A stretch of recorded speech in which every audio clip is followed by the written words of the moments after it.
আসসালামু আলাইকুম। দরজায় মা কড়া নাড়ছিলেন, আর ভেতরে ধীরে ধীরে নিভে যাচ্ছিল ছোট্ট রামিসার জীবন। এই একটি লাইনই যেন পুরো দেশের বুকের ভেতরে ছুরি চালিয়ে দিয়েছে।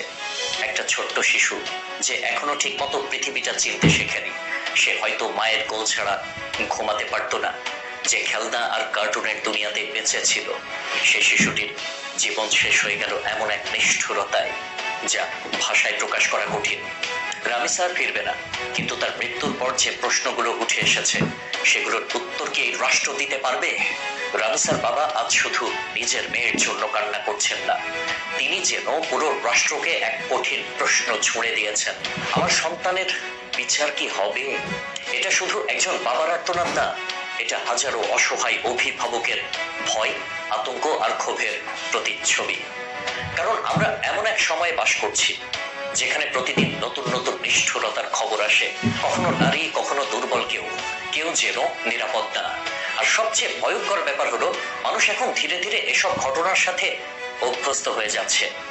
কিছুদিন আলোচনা হয়, সামাজিক মাধ্যমে উত্তাল হয়, তারপর আরেকটা নতুন ঘটনা এসে আগের সবকিছু চাপা দিয়ে দেয়। কিন্তু একটা শিশুর জীবন কি এতটাই সস্তা?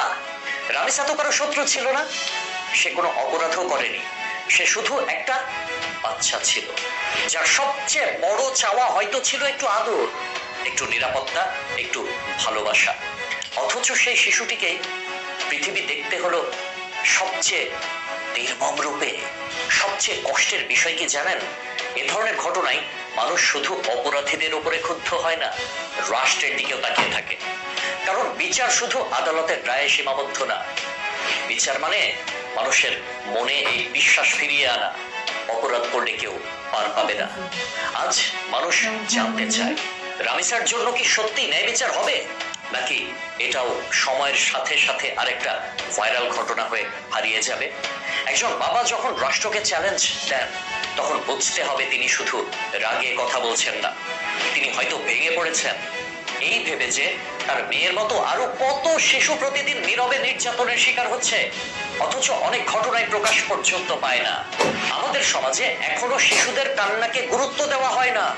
অনেক সময় নির্যাতনের লক্ষণ চোখের সামনে থাকলেও পরিবার, প্রতিবেশী কিংবা আত্মীয়রা চুপ থাকে। ওদের পারিবারিক ব্যাপার, বাচ্চাদের একটু শাসন তো করতেই হয়। এই কথাগুলোই অনেক সময় বড় অপরাধকে আড়াল করে দেয়। কিন্তু একটা শিশুকে ভয় দেখিয়ে, আঘাত করে আতঙ্কের মধ্যে বড় করা কখনোই শাসন নয়, এটা স্রেফ নির্যাতন। আর নির্যাতনের শুরুটা যত ছোটই হোক, সময় মতো থামানো না গেলে সেটা ভয়ঙ্কর পরিণতিতে পৌঁছাতে পারে। রামিসার মৃত্যু আমাদের শুধু কাঁদাচ্ছে না, আমাদের সমাজের ভয়াবহ অসংবেদনশীলতাও সামনে এনে দিচ্ছে। আমরা ধীরে ধীরে এমন এক জায়গায় পৌঁছে গেছি যেখানে মানুষের ভেতরের সহানুভূতির জায়গাটা শুকিয়ে যাচ্ছে।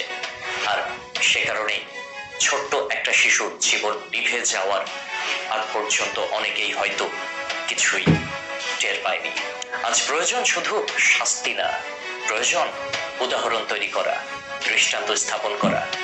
এমন বিচার দরকার যেটা দেখে ভবিষ্যতে আর কেউ কোনো শিশুর উপরে হাত তোলার আগে অন্তত একবার কেঁপে ওঠে। কারণ রামিসা শুধু একটা নাম না, রামিসা এই সমাজের প্রতিটি শিশুর প্রতিচ্ছবি, যে নিরাপদ শৈশব পাওয়ার অধিকার নিয়ে পৃথিবীতে আসে। রাষ্ট্র আজ একটা কঠিন পরীক্ষার সামনে দাঁড়িয়ে, মানুষ দেখছে আর অপেক্ষা করছে। এখন প্রশ্ন একটাই, রাষ্ট্র কি ছোট্ট রামিসার জন্য ন্যায় বিচার নিশ্চিত করতে পারবে, নাকি আরেকবার হেরে যাবে অসহায় এক শিশুর কান্নার কাছে?